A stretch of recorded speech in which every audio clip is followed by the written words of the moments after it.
നവരാത്രിയുടെ രണ്ടാം ദിനം ബ്രഹ്മചാരിണി ദേവിയെയാണ് ആരാധിക്കേണ്ടത്. അതായത് ദ്വിതീയ ദിനത്തിൽ നവദുർഗയുടെ രണ്ടാമത്തെ രൂപമായ ബ്രഹ്മചാരിണി ദേവിയെയാണ് ആരാധിക്കേണ്ടത്.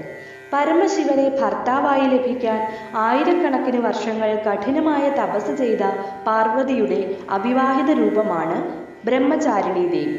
കഠിനമായ തപസ് കാരണമാണ് ബ്രഹ്മചാരിണി എന്ന പേര് ദേവിക്ക് ലഭിച്ചത്. ദേവിയുടെ പര്യായം എന്നത് സ്നേഹവും വിശ്വസ്തതയും തന്നെയാണ്. ഉമ, അപർണ, തപചാരിണി എന്ന പേരിലും അറിയപ്പെടുന്നുണ്ട്. ദേവി വെളുത്ത വസ്ത്രത്തിലാണ് കാണപ്പെടുന്നത്. ദേവിയുടെ വലതുകൈയിൽ ഒരു തപമാലയും ഇടതുവശത്ത് കമണ്ഡലവും ആയിരിക്കുന്നു. നഗ്നപാതയായാണ് ദേവി കാണപ്പെടുന്നത്. നവരാത്രി ദിനത്തിൽ ബ്രഹ്മചാരിണി ദേവിയുടെ പൂജാവിധി, മന്ത്രം, ശുഭമുഹൂർത്തം, പ്രാധാന്യം എന്നിവയെക്കുറിച്ച് അറിയാം. നവരാത്രിയുടെ രണ്ടാമത്തെ ദിവസമാണ് ബ്രഹ്മചാരിണി ദേവിയെ ആരാധിക്കുന്നത്.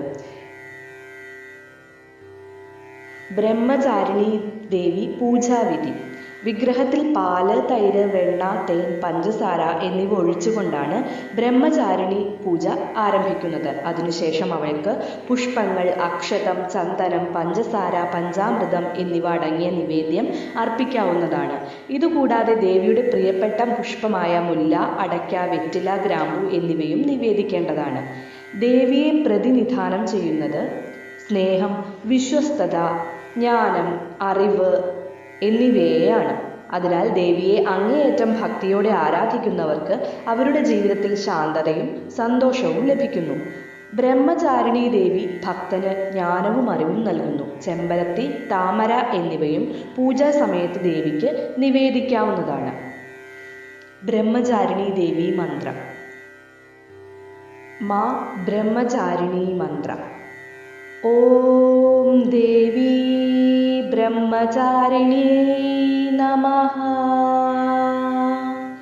ഓം ദേവി ബ്രഹ്മചാരിണ്യൈ നമഃ.